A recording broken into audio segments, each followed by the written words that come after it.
Será que vale a pena recorrer contra resultado de prova oral em concurso público? Quais são os direitos do candidato? Neste vídeo, eu vou responder tudo o que você precisa saber sobre recurso contra o resultado da prova oral, como recorrer da nota, o que aumenta a chance e o que fazer se o recurso for indeferido. Já quero começar dizendo que esse conteúdo é meramente informativo e não substitui a análise individual do seu caso. É sempre importante analisar o edital, a norma de regência e conferir ali as regras e os prazos, né? Recurso não é garantia de aprovação, mas sim exercício de um direito legítimo. E aqui o meu objetivo é trazer para você as informações principais que você precisa saber se você está vivenciando isso. E eu queria começar dizendo que eu sei da dor de uma pessoa que é reprovada em prova oral de um concurso público. Normalmente, a prova oral é o desfecho do concurso, é a parte final. Então, a pessoa já foi aprovada ali na prova objetiva, já foi aprovada na prova discursiva e agora tem a prova oral pela frente, que é super mega desafiadora. E a pessoa se prepara, treina, mas quando vem a reprovação, normalmente a pessoa acaba vivendo uma grande frustração. E aí surge a dúvida: será que vale a pena recorrer ou não? Na minha visão, sempre vale a pena recorrer e buscar ali garantir a justiça da nota. É claro, não vale a pena recorrer só por recorrer. Apenas recorrer não vai dar em resultado nenhum e, é claro, né, não faz sentido.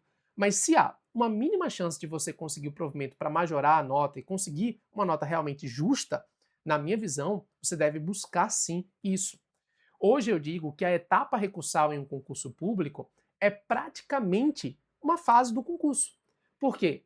Em muitas situações nós temos provimento de vários recursos e isso acaba gerando uma mudança da listagem final.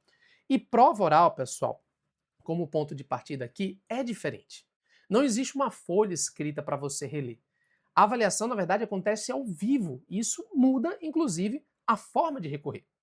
Uma prova oral acontece em uma sessão pública diante da banca examinadora. Um candidato por vez, com nota atribuída pelos examinadores, em uma sessão gravada em áudio ou vídeo, quando o edital ou a norma exige. Quero falar para vocês que eu faço recurso em prova oral há muitos anos. E uma coisa que eu visualizo, pessoal, é que em muitas situações a banca fornece inclusive um vídeo da arguição com um áudio terrível, que às vezes mal dá para entender.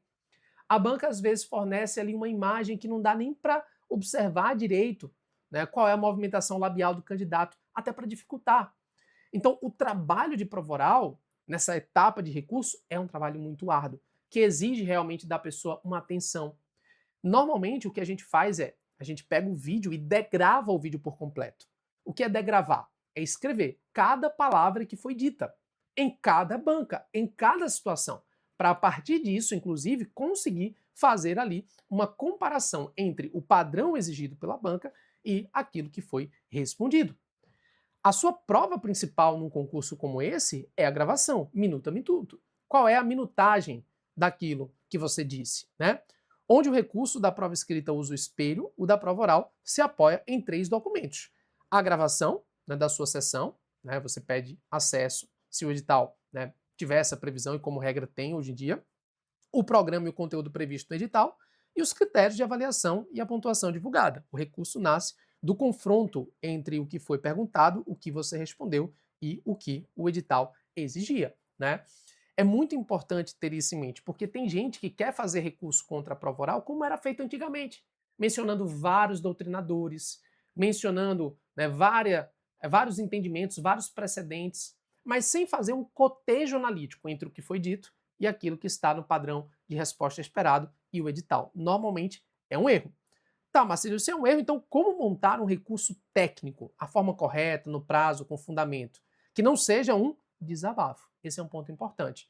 O que eu vejo é que quando a pessoa é reprovada, ela está tão instável emocionalmente, ela está tão frustrada, que ela acaba redigindo um recurso só para desabafar, só para falar aquilo que ela está pensando. E isso gera um problema, porque acaba não tendo um aspecto técnico e não consegue o resultado final esperado, que é o provimento do recurso, tá? As regras que mais derrubam o recurso normalmente são ali forma e prazo, que devem vir primeiro. Então, primeiro, respeite o prazo do edital. Em regra curta e improrrogável. Na maioria dos concursos, o que a gente percebe é que o prazo é ali de 2 dias para poder recorrer da prova oral. Muito curto, inclusive, para fazer a degravação. 2, protocole pelo canal oficial e guarde o comprovante. Isso é muito importante, tá? O que a gente percebe, inclusive, é uma variação entre as bancas quanto ao canal. Algumas bancas, por exemplo, impedem Ctrl+C, Ctrl+V, copiar e colar. Você faz, por exemplo, no Word, tem que colar. Tem formas de se conseguir. Mas, enfim, tentam proibir, tentam, né, fazer com que o candidato tenha mais dificuldade. Em alguns concursos, há um limite de caracteres do recurso. Você só pode recorrer utilizando até tantos caracteres.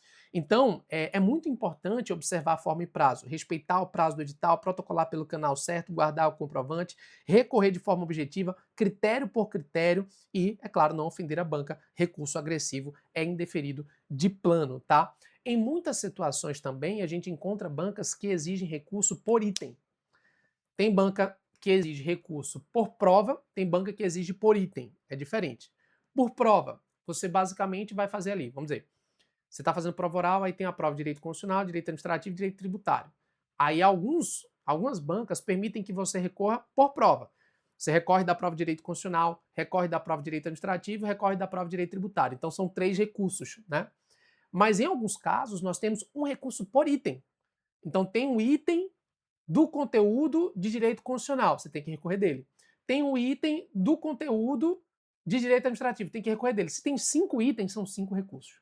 E aí são vários recursos que são feitos às vezes. Por isso é muito importante estudar, inclusive, ali como é a regra daquele concurso, como eu alertei logo no começo.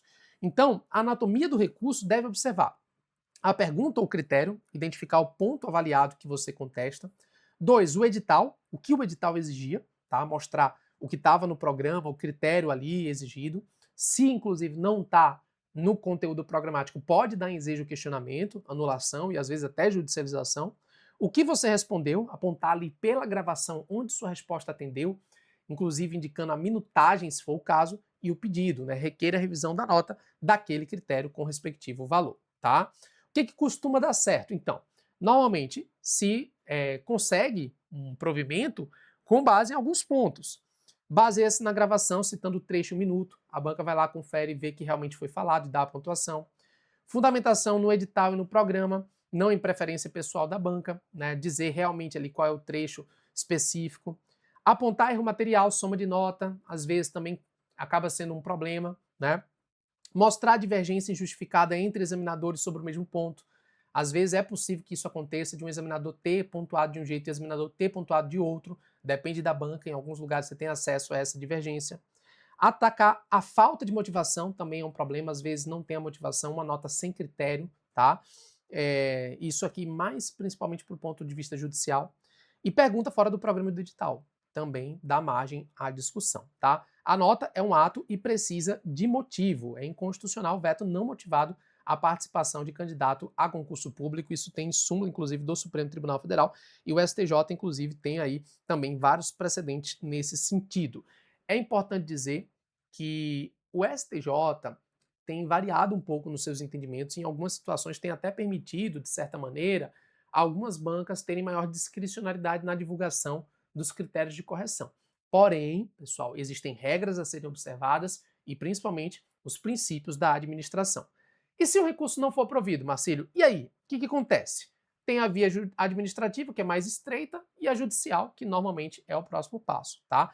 Então, a decisão da banca costuma encerrar tudo. Então, como regra, você não tem ali uma possibilidade, né, de fazer um questionamento mais na via administrativa depois dessa decisão. Mas sempre veja, a partir das normas administrativas, se tem como questionar. Às vezes, por exemplo, em concurso de PGE, tem como você levar para o Conselho de Procuradores. Às vezes você tem como levar isso, por exemplo, e discutir acionando a ouvidoria, sabe? Tem alguns caminhos possíveis, tá? Mas a regra é que a decisão final é uma decisão da banca. E o juiz, como regra, não faz uma recorreção da prova, tá?